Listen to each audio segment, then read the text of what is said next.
हुजूर जी की और बाबा जी की प्यारी साध संगत जी, आप सभी को प्यार भरी राधा स्वामी जी। आज का ये वीडियो केवल एक सूचना नहीं बल्कि उन भावनाओं की झलक है जो आज डेरा के पंडाल में हर दिल ने महसूस की। आज ऐसा माहौल बना जहां शब्द कम और भावनाएं ज्यादा बोल रही थी। बहुत सी संगत की आंखें नम थी, मन सवालों से भरा हुआ था और हर कोई सद्गुरु की मौज को समझने का प्रयास कर रहा था।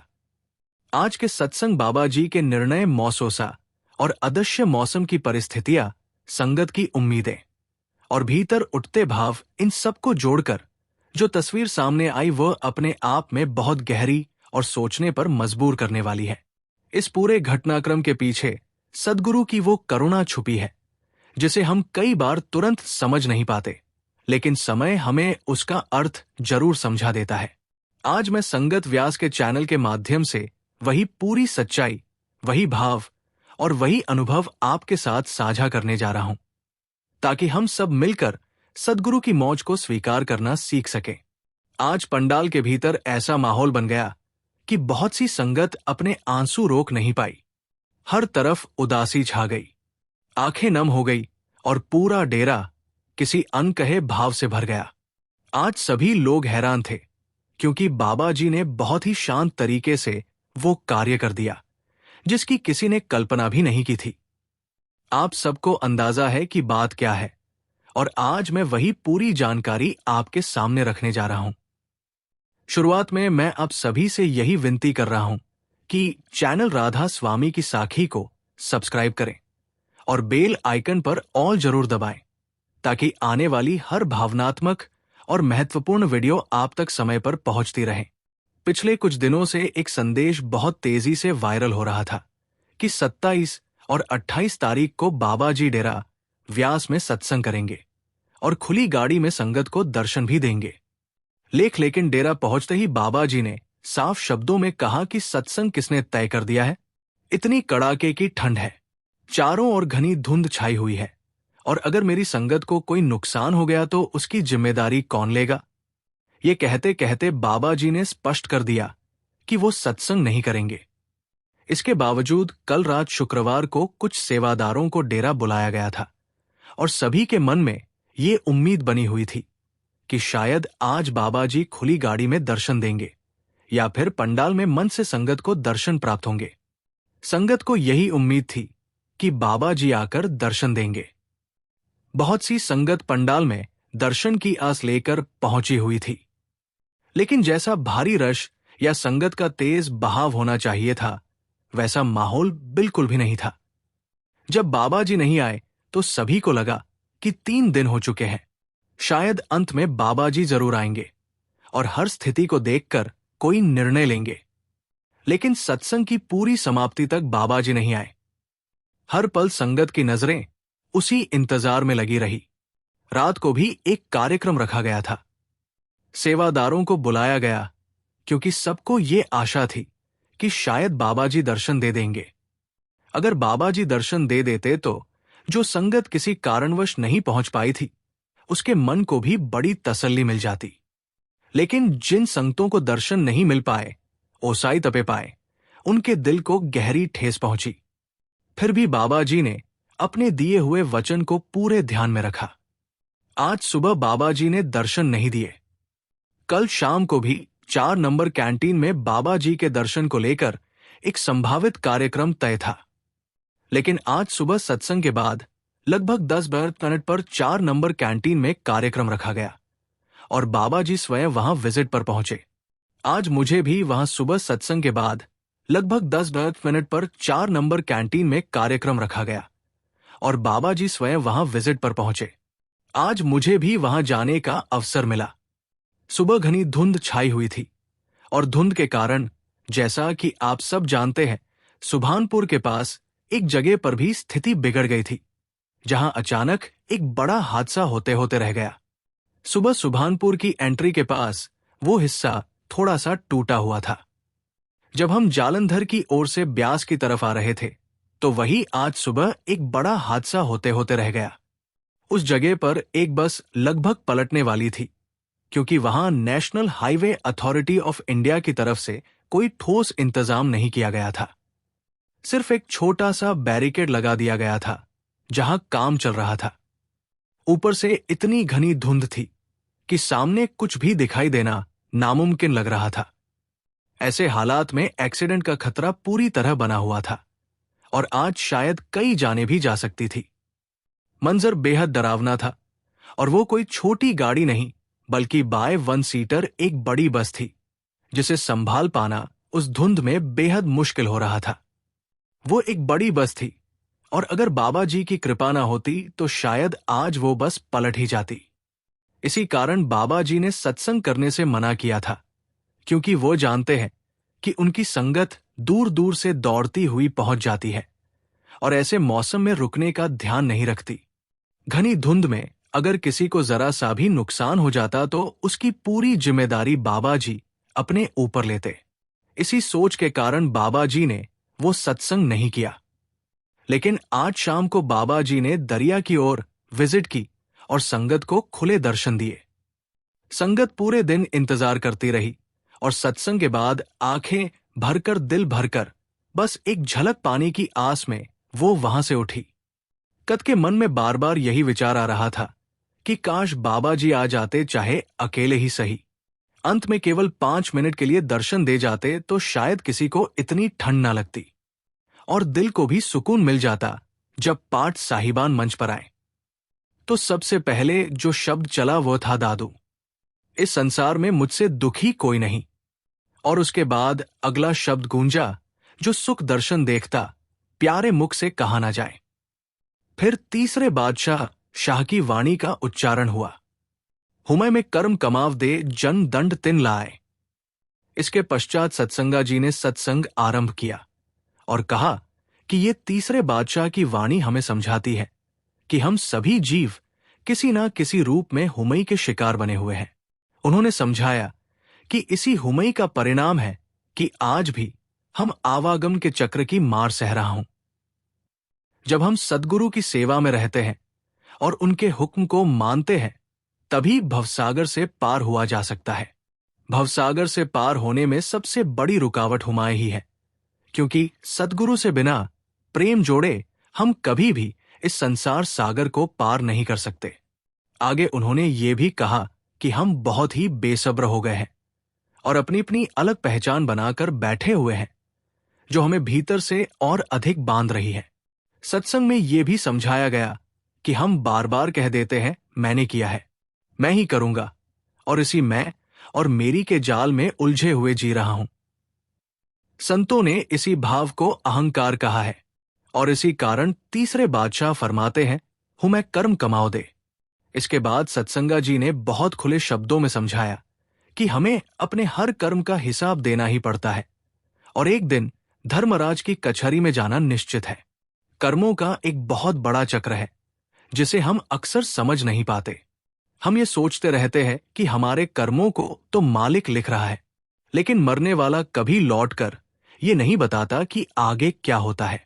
महाराज जी अक्सर कहा करते थे कि इंसान को अगर ऐसा शरीर मिल जाए जिसमें वह रोटी के लिए भी तरसता रहे तो ऐसे जीवन का भी अपना ही फल होता है, क्योंकि कर्मों का भुगतान तो सभी को करना ही पड़ता है। मालिक ने इस दुनिया को दुख और सुख दोनों के साथ रचा है और महाराज जी कहा करते थे कि ये सारा संसार एक तरह का नाटक है। इस नाटक को चलाने के लिए मालिक ने अलग अलग रूप बनाए हैं और वही रूप बदल बदल कर ये लीला चल रही है। सत्संग में आगे ये भी बताया गया कि वही मालिक स्वामी भी है और वही सेवक भी, वही सब कुछ है। जो कुछ भी हो रहा है ए वा बेहो है, वो उसकी ही रजा से हो रहा है। जीत भी उसी की है और हार भी उसी की। इसी कारण हम बार बार जन्म लेता हूं, बार बार मृत्यु के चक्र में पड़ता हूं और अनगिनत सजाएं भोगनी पड़ती है। फिर प्रश्न उठता है कि ये हुमाएं समाप्त कैसे होगी? इसका उत्तर यही है कि सद्गुरु की सेवा के माध्यम से ही इस अहंकार को मिटाया जा सकता है। जब हम तन, मन और धन से सद्गुरु की सेवा करता हूं, तब भी अगर जात पात और अपनी अलग पहचान के दायरे में उलझा रहता हूं, तो वो भी एक प्रकार का अहंकार ही है। सबसे बड़ी सेवा जो हमें सीधे मालिक से जोड़ सकती है, वही भजन सिमर है। उन्होंने समझाया कि जब हम लंगर में बैठकर भोजन करता हूं, तो क्या कभी ये विचार किया है कि लंगर बनाने वाला कौन है, परोसने वाला कौन है और खाने वाला कौन है? हम सब एक ही पंक्ति में बैठता हूं, एक ही लाइन में भोजन करता हूं, और ये सब हमें समानता का भाव सिखाता है। इसी तरह जब संगत के आराम के लिए कोई सेवा करता हूं और आने वाले भक्तों को सुकून देने का प्रयास करता है, तब भी भीतर ये भाव रहना चाहिए कि करने वाला मैं नहीं बल्कि वही मालिक है। सत्संग में ये भी बताया गया कि जब हम धन की सेवा सच्चे दिल और एकाग्र मन से करता हूं और मन के माध्यम से सेवा करता हूं, वही वास्तव में सूरज शब्द की सेवा बन जाती है। जब मैं अपने आप को उस शब्द के साथ जोड़ रहा हूं, तभी ये सेवा सार्थक होती है, क्योंकि शब्द सूरत की यही सेवा मेरे भीतर से हुमय को धीरे धीरे समाप्त कर देती है। आगे समझाया गया कि जब हम सद्गुरु का सहारा लेता हूं, तो हमारे बड़े से बड़े दुख भी मिटने लगते हैं। शब्द में लीन होना ही परमात्मा में लीन होना है। दोनों बातों का अर्थ एक ही है। फिर यह भी स्पष्ट किया गया कि ये सेवा हमें जन्म जन्मांतर के कर्मों से बचाने का मार्ग बनती है। गुरु हमें समझाते हैं कि ये कैसे संभव होता है, जब हम नाम और शब्द की कमाई करता हूं। अब नाम क्या है? नाम वो शक्ति है जो पूरी सृष्टि को चला रही है। नाम ना तो लिखा जा सकता है और ना ही बोला जा सकता है। उपदेश के माध्यम से जिस शक्ति का हमें आभास होता है, वही वो सत्ता है जिसने इस सृष्टि का पूर्ण रूप से निर्माण किया है। वो परमात्मा की तरह ही अविनाशी है और पूरी सृष्टि उसी की रचना और उसी की व्यवस्था में चल रही है।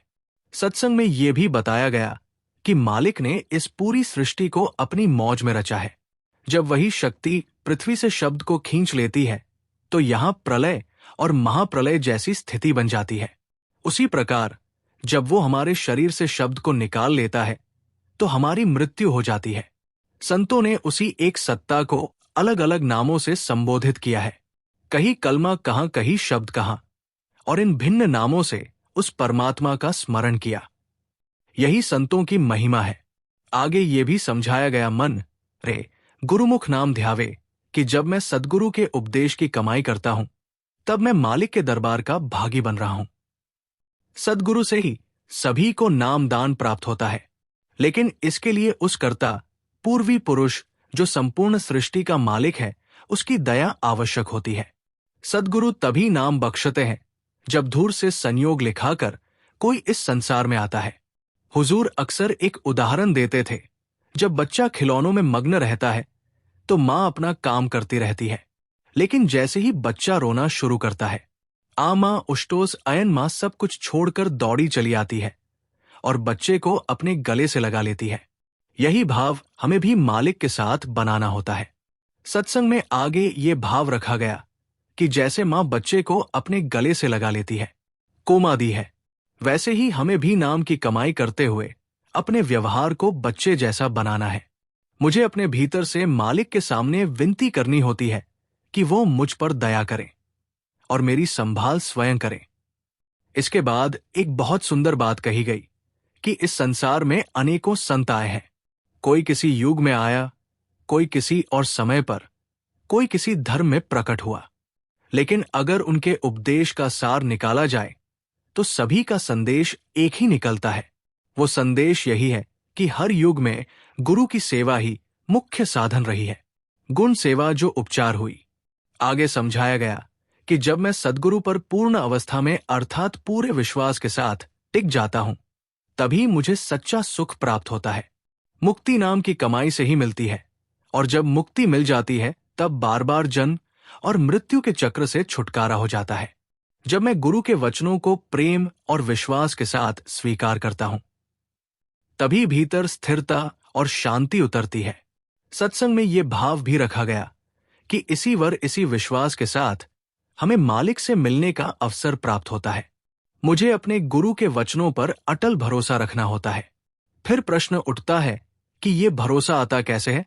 इसका उत्तर यही दिया गया कि सद्गुरु की कृपा के बिना ना तो प्रीत जागती है और ना ही सच्चा प्रेम पैदा होता है। ये प्रेम केवल सद्गुरु की दया से ही संभव है। आगे समझाया गया कि अगर मैं ये सोचता हूं कि मैं स्वयं सद्गुरु को खोज लूंगा, तो ये भी मेरा वहम है, क्योंकि वास्तव में सद्गुरु ही मुझे खोजते हैं। जब मैं भीतर से ये इच्छा प्रकट करता हूं कि मुझे आपका सेवक बनना है, तभी सद्गुरु मुझे नाम बख्शते हैं। कई बार वो मुझे कहीं से उठाकर, कहीं से निकालकर अपने पास ले आते हैं, और मुझे ये भी पता नहीं चलता कि मेरे लिए क्या अच्छा है और क्या बुरा। फिर भी सद्गुरु अपनी ओर मुझे खींच ही लेते हैं। केवल मेरी चाह से मालिक नहीं मिलता। अगर धूर से लिखे लेखों में नाम नहीं है तो वो नहीं मिलता। मालिक तब मिलता है जब मैं सद्गुरु के भाड़े में चलता हूं और भाड़े को स्वीकार करता हूं। भाड़े को मानना आसान नहीं है, लेकिन ये अत्यंत आवश्यक है, क्योंकि वही होता है जो धूर से लिखा गया है और उसी को हमें भोगना और निभाना होता है। सत्संग में ये बात स्पष्ट की गई कि इसी कारण वाणी में लिखा है, जो धूर से लिखा गया है वही हमें कमाना है, और जो कुछ भी होना है वो कर्ता पुरुष अर्थात पूरे मालिक की मौत से ही होना है। हमारे मन में ये प्रश्न उठता है कि क्या दुख सुख, जन्म मरण और भाग्य का फेर बदला जा सकता है? लेकिन वाणी स्वयं उत्तर देती है कि करने वाला कभी भूलने वाला नहीं होता। जो एक बार उसने लिख दिया वही हमारे कर्मों के साथ जुड़ जाता है और वही हमें भोगना पड़ता है। मालिक वही लिखता है जो हमने अपने कर्मों के माध्यम से अर्जित किया होता है, ताकि कर्मों का भुगतान पूरा हो सके। आगे सत्संग में ये भी समझाया गया कि शब्द और परमात्मा में कोई भेद नहीं है। शब्द ही परमात्मा है। वही शब्द इस शरीर के भीतर निवास करता है। देही में नाम निदाना है, और जिस क्षण शब्द शरीर से निकल जाता है, ये देह केवल मिट्टी बनकर रह जाती है। इसीलिए मुझे सद्गुरु के उपदेश को रोज अपने जीवन में उतारना है, क्योंकि इसके अलावा कोई और मार्ग नहीं है। जब मैं सद्गुरु से प्रेम करता हूं, तभी ये साधना जीवित बनती है और जीवन का सही अर्थ प्रकट होता है। मैं समझा रहा हूं कि जब सेवक अपने मालिक से सच्चे प्रेम के साथ जुड़ता है, तो उसका मन धीरे धीरे निर्मल होने लगता है। मैं ये बात कह रहा हूं कि हम अपने आप को चाहे कितना ही अपवित्र क्यों ना समझे, लेकिन परमात्मा तो सदा ही निर्मल है, और यदि हमें उसके साथ वास्तविक मिलाप करना है तो अपने भीतर की निर्मलता बहुत जरूरी है। मैं ये भी बता रहा हूं कि ये निर्मलता केवल सच्चे गुरु के सानिध्य में ही आती है, क्योंकि सच्चे सद्गुरु के प्रेम से ही आत्मा शुद्ध होती है। मैं ये महसूस कर रहा हूं कि सद्गुरु हमें तरह तरह की परिस्थितियों से गुजारते हैं। कभी तपिश में रखते हैं, कभी ठंडक में, और उसी प्रक्रिया से हमारे भीतर मजबूती और स्थिरता पैदा होती है। इसी कारण मैं ये कह रहा हूं कि नाम की कमाई और शब्द की कमाई अत्यंत आवश्यक है, क्योंकि वही हमें भीतर से बदल देती है। मैं ये बात कह रहा हूं कि ये सब इसलिए जरूरी है ताकि हमारे अंदर से सारे विकार धीरे धीरे समाप्त हो सके। इसके बाद आज का सत्संग समाप्त हो गया था। मैं बता रहा हूं कि डेरा में आज जो भी सत्संग हुआ वो पूरा हो गया, लेकिन एक बात ऐसी रही जिस पर सभी का ध्यान गया। संगत लगातार बाबा जी की प्रतीक्षा करती रही, पर बाबा जी पंडाल में दर्शन देने नहीं आए। सबके मन में पूरी उम्मीद थी कि आज कार्य दर्शन होंगे, लेकिन वो आशा पूरी नहीं हो सकी। मैं ये भी याद कर रहा हूं कि कल भी बहुत सी संगत को ये उम्मीद थी कि शायद बाबा जी सुबह सत्संग करेंगे, लेकिन कल भी कोई सत्संग नहीं हुआ। हालांकि कार्यक्रम बीच में ही रद्द हो गया था। फिर भी डेरा में अंदर ही अंदर तैयारियां चल रही थी, और संगत मन ही मन उसी आशा के सहारे बैठी रही। मैं ये समझा रहा हूं कि कार्यक्रम पूरी तरह तय भी हो गया था, लेकिन सद्गुरु की मौज अंतिम क्षणों में बदल जाती है, और इसी कारण उन्हें सद्गुरु कहा जाता है, क्योंकि उनकी हर मौज को कोई भी पूरी तरह समझ नहीं सकता। मैं ये भी कह रहा हूं कि इन दिनों ठंड बहुत ज्यादा बढ़ गई है, इसलिए संगत को अपने स्वास्थ्य और सुरक्षा का पूरा ध्यान रखना चाहिए। मैं महसूस कर रहा हूं कि इस कड़ाके की ठंड से बचने के लिए हमें खुद ही सावधानियां अपनानी होंगी। कल रविवार है, और कल भी हमारे सभी सत्संग घरों में सत्संग होगा। इसीलिए यदि अवसर मिले तो सत्संग में अवश्य जाएं। लेकिन मैं ये भी सच बता रहा हूं कि धुंध बहुत ज्यादा है, जोखिम भी अधिक है। इसीलिए बेवजह जोखिम लेकर खुद को परेशानी में नहीं डालना चाहिए। मैं ये कह रहा हूं कि भाना मानते हुए यदि कहीं जाना ही पड़े तो दिन के समय पूरी सुरक्षा के साथ जाना चाहिए। इसके अलावा अगर बाबा जी के सत्संग से जुड़ी कोई भी नई सूचना आती है तो मैं आप तक जरूर पहुंचाऊंगा। हालांकि अभी ऐसी कोई विशेष उम्मीद नहीं है, क्योंकि बाबा जी ने जल्द ही आगे के लिए प्रस्थान करना है। इसके बाद जो भी सत्संग निर्धारित है वे 2026 की नई सूची के अनुसार होंगे। संगत जी, सच्चे संतों के अपने कोई कर्म नहीं बनते। संतों अपनी संगत के कर्मों के बोझ को हल्का करने के लिए संगत के कर्म अपने ऊपर ले लेते हैं। आज इस वीडियो में मैं आपको बाबा जी को कैंसर होने की वो बात बताने जा रहा हूं जो शायद बहुत ही कम संगत जानती है। हम सब जानते हैं कि कुछ साल पहले बाबा जी को कैंसर हो गया था। संगत जी, इस बीमारी का सही से पता लगने से पहले बाबा जी के गले में थोड़ी दिक्कत रहने लगी थी। तो जब बाबा जी ने डेरे के डॉक्टरों को दिखाया तो डॉक्टरों ने अपनी समझ के हिसाब से इलाज शुरू कर दिया।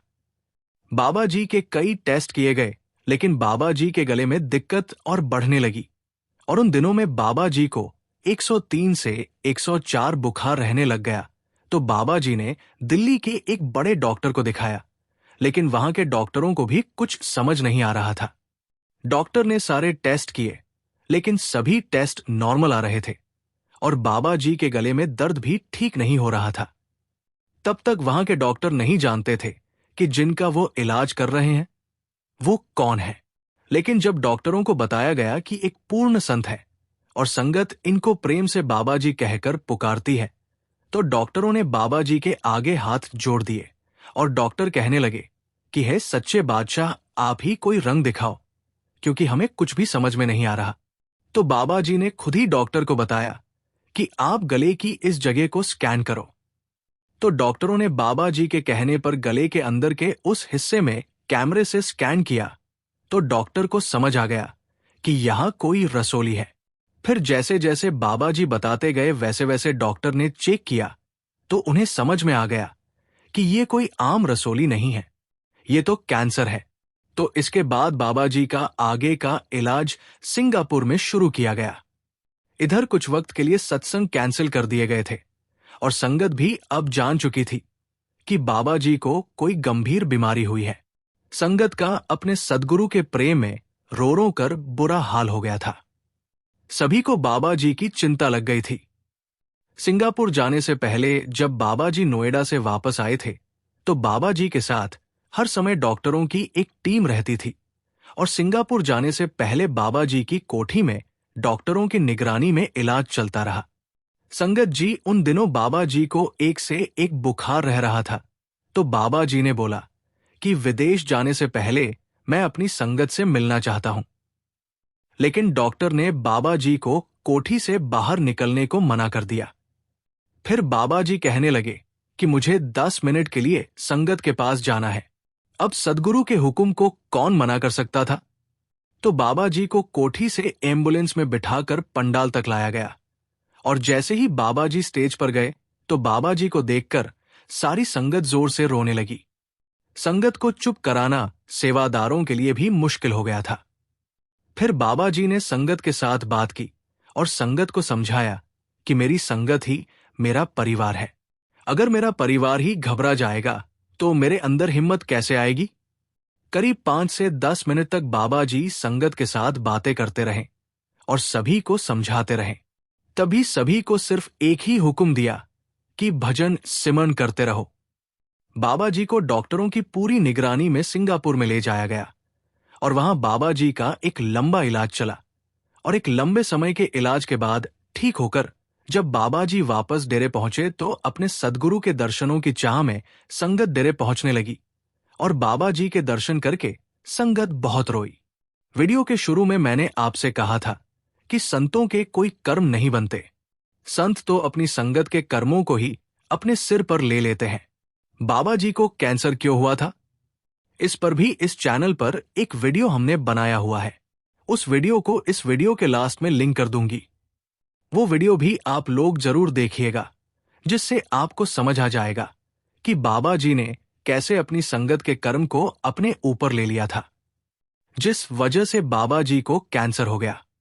संगत जी ऐसे ही एक बार हुजूर महाराज जी अपने एक करीबी सेवादार की जिद पर उसके दोस्त को नामदान दे दिया था, और उस दोस्त के कर्म बहुत भारी थे, जिस वजह से महाराज जी 7 से 8 दिन तक बुखार में तपते रहे थे। महाराज जी उन दिनों 10 दिन के लिए सत्संग करने किसी सेंटर में आए हुए थे, और वहां पर महाराज जी का एक बहुत करीबी सेवादार भी सेवा किया करता था। और उस सेवादार का एक खास दोस्त था, जो हर बार सेवादार भाई से कहता था कि भाई महाराज जी तो तेरे बड़े करीबी है, क्या तू उनको कहकर मुझे नामदान दिलवा सकता है? क्योंकि वो सेवादार भाई का वो दोस्त विदेश में रहता था और डेरे में आना उसके लिए बहुत मुश्किल से ही हो पाता था। इसलिए वो चाहता था कि इस बार वह डेरे से नामदान लेकर ही आए। इसलिए वो उस सेवादार भाई से जिद करने लगा। तो उस दिन जब महाराज जी उस सेंटर में आए तो सेवादार ने महाराज जी से पूछा कि हुजूर, मेरा दोस्त बहुत समय से आपके दर्शन करना चाहता है, क्या आप उसको दर्शन देकर नामदान की बख्शीश कर देंगे? तो महाराज जी ने कहा कि बेटा, नामदान के लिए तो एक प्रोसीजर होता है। पहले पर्ची कटवाकर फिर सेवादारों के सवालों का जवाब देकर आगे का प्रोसीजर किया जाएगा। तो सेवादार कहने लगा कि महाराज जी, मेरी आपसे विनती है कि आप उसको यहीं पर नामदान दे दो। वो 2 दिन में विदेश जाने वाला है और अब पता नहीं वो कब दोबारा डेरे आ पाएगा। तो महाराज जी ने कहा कि उसको शाम को आने को कह देना। तो सेवादार ने अपने उस दोस्त को शाम को महाराज जी के सामने खड़ा कर दिया। तो महाराज जी के दर्शन करके दोस्त की आंखों में आंसू आ गए। फिर दर्शन देने के बाद महाराज जी ने अपने सेवादार से कहा कि मैं इसको नामदान नहीं दे सकता, इसके कर्म बहुत भारी है, इसे नामदान देने का सही वक्त नहीं है। अभी तो वो सेवादार बाबा जी से जिद करने लगा कि महाराज जी, आपने तो लाखों को उतारा है, इसको भी तार दो। संगत जी, सेवादार की जिद पर महाराज जी नामदान देने को तैयार हो गए, और नामदान देने के अगले ही दिन महाराज जी वापस डेरे आ गए, जबकि महाराज जी ने तो 10 दिन के लिए वहीं रुकना था। डेरे पहुंचकर महाराज जी को तेज बुखार चढ़ गया और महाराज जी 10 दिन तक कमरे से बाहर नहीं निकले। संगत जी, सेवादार के दोस्त के कर्मों को महाराज जी ने अपने ऊपर ले लिया था, जिसकी वजह से महाराज जी को अचानक तेज बुखार हो गया। ऐसे होते हैं पूर्ण गुरु। तभी कहा जाता है कि संतों के अपने कोई कर्म नहीं बनते, और तभी हमें अपने गुरु के हुक्म का पालन करना चाहिए। वो जान ही जान है, अगर वो किसी चीज को मना कर रहे हैं तो वो इसका कारण अच्छे से जानते हैं। ना जाने हम जैसे कितने लोगों के कर्मों को बाबा जी ने अपने ऊपर ले लिया है, जब जब नामदान की बख्शीश की है, और हम तब भी उनके हुक्म को नहीं मानते और भजन सिमरन नहीं करते। गुरु हमसे कोई पहाड़ तोड़ने को तो नहीं कह रहे जो हम ना कर पाए। पूर्ण संत हम जैसे भटकी हुई रूहों को उतारने के लिए आते हैं और हमारे अंतिम समय में अपने साथ जरूर ले जाते हैं। अगर हम गुरु के हुक्म में रहकर भजन सिमरन करेंगे तो बाबा जी के लिए हमें यहां इस सांसारिक जेल से लेकर जाना आसान हो जाएगा। अगर भजन सिमरन नहीं करेंगे तो बहुत कुछ हमें ही भोगना पड़ेगा, और हमारे कर्मों का बोझ हमारे गुरु के ऊपर भी पड़ेगा, और उसके बाद ही हमारे गुरु हमें यहां से ले जा सकेंगे। करोड़ों लोग इस संसार में आते हैं और बिना किसी पूर्ण गुरु की शरण के चले जाते हैं, फिर उनका आना जाना कभी खत्म नहीं हो पाता। हम जैसे कुछ करोड़ ही नसीब वाले हैं जिन्हें पूर्ण गुरु की शरण मिली है। जब हमारे गुरु ने हमारे लिए इतना सोचकर हमें नामदान देकर हमारी जिम्मेवारी अपने ऊपर ले ली है, तो बुरे कर्म करके या भजन सिमरन को वक्त ना देकर अपने गुरु को कष्ट देने का हमारा कोई हक नहीं बनता। राधा स्वामी जी।